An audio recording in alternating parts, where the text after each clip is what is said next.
Hello everybody, I just want to share some thoughts na nag-motivate sa akin.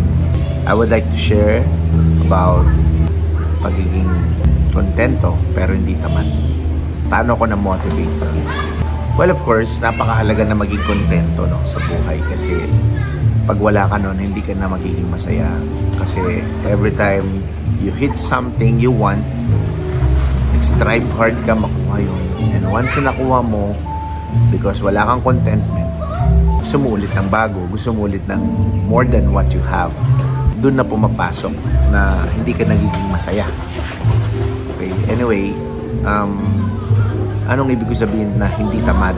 Usually kasi naman, yung iba, they always say, they're contented, okay na ako sa ganito, pero ang totoo nun, baka tinatamad lang talaga.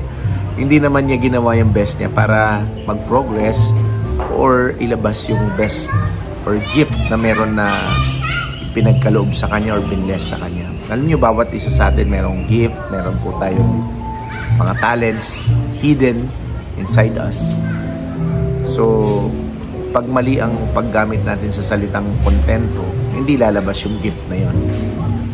So, that's what I mean by maging kontento pero hindi tamad. So, kailangan po balance lang. Ang malaking tulong sa akin is yung bakit ako nag-progress. I came from nothing. I came from humble beginning.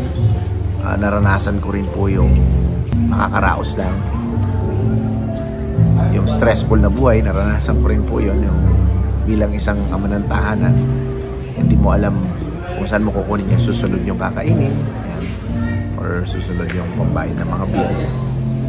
So, yun po yung aking dinanas before. But, naging sikreto ko is para maging masaya is be contented but not lazy. So, yun po. Dahil po sa ganong bagay, ang nangyari, nailabas po na yan natin yung gift natin. So, kung ano man ang maging resulta for the day sa aking pagsisikap, binigay ko yung best ko.